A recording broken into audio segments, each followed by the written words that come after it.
Uy, Joanna, ito ba ang issue mo? Panoorin mo. Yun ba? Yung slippers na blue na yan at yung hawak ni Kalinga Pedo. Pambira ka, tingnan mo yung binti nung pinost mo. Ha? Alam na edited yan. Ha? Edited yan.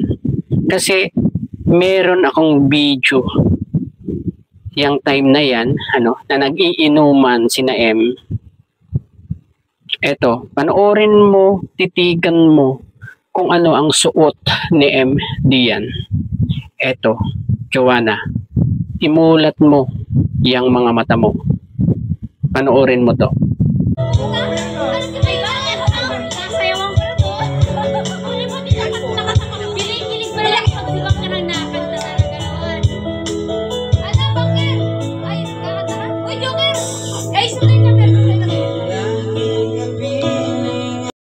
Oh, anong say mo, Joanna?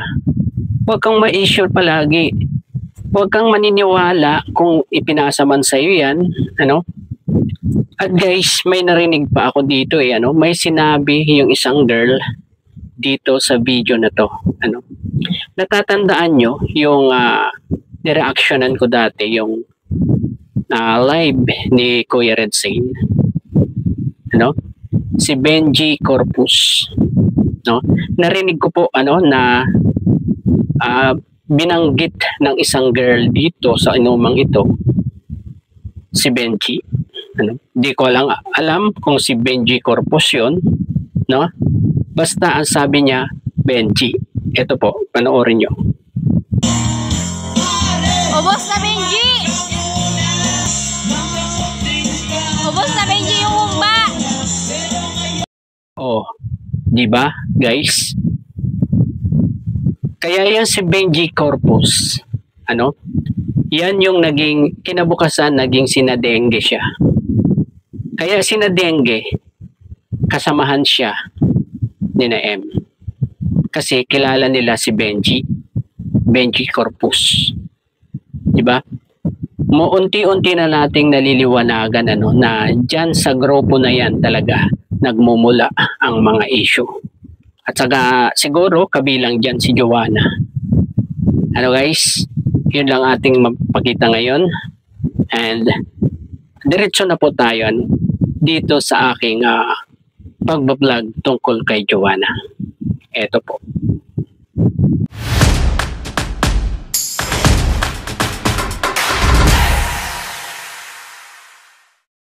Ayun, shoutout po. Welcome to my YouTube channel, Roselski TV.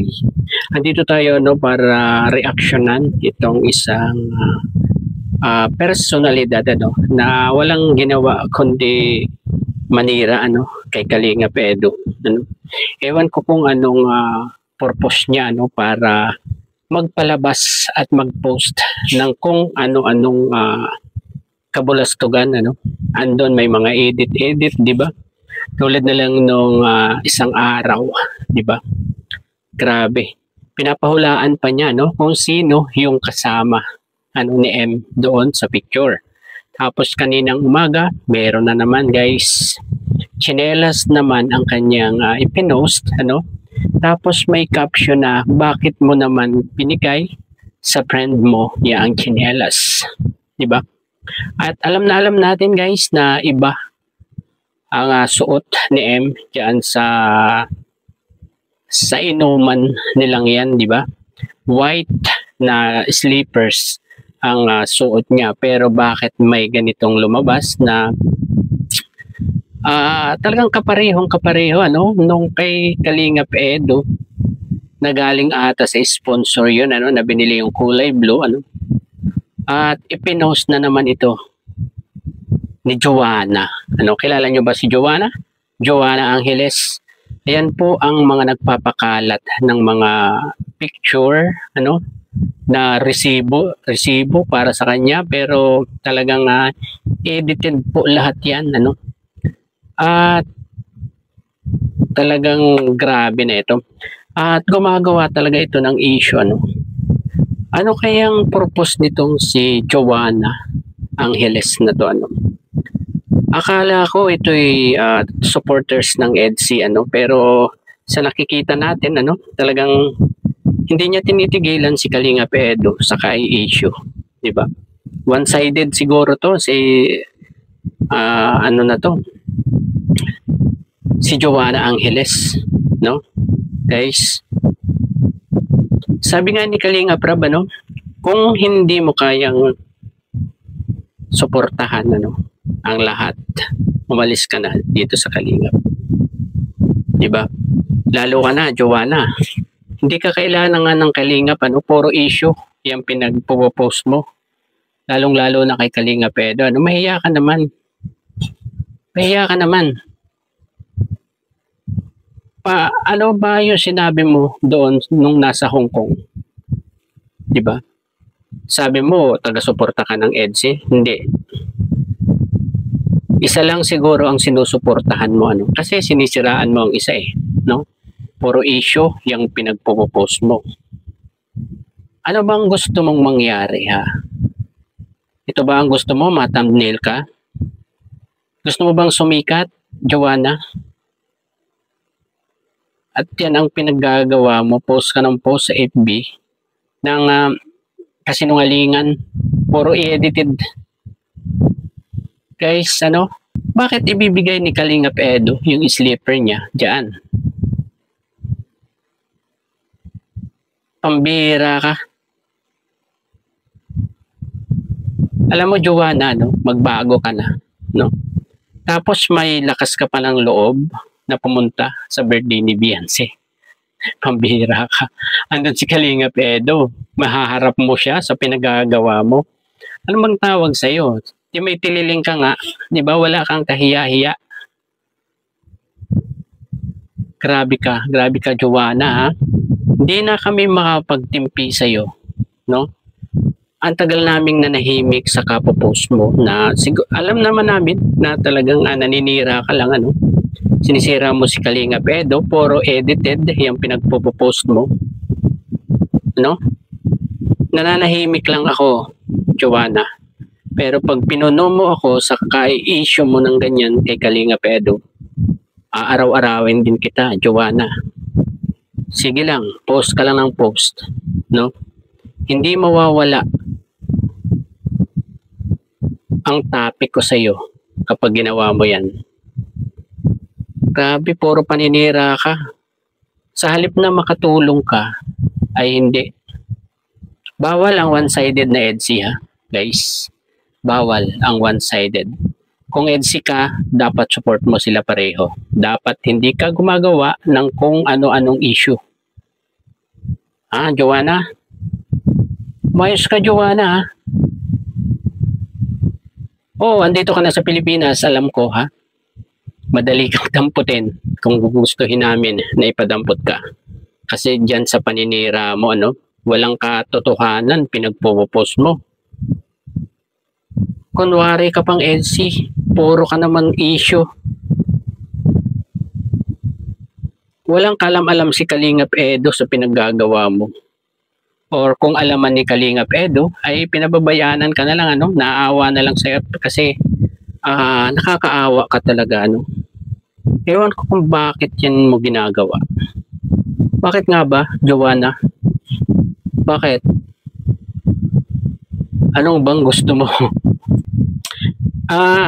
Alam ko na, ano, kung bakit mo ito ginagawa, ha? Patay na patay ka ba kay Kalingap Edo? At naiingit ka kay Beyonce?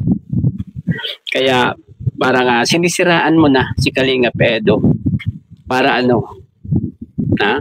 Para maniwala si Beyonce sa'yo? Hindi na yan mangyayari, ano, Joanna, ano? Napakatibay na ng hawak sa isa't isa ng EDSI.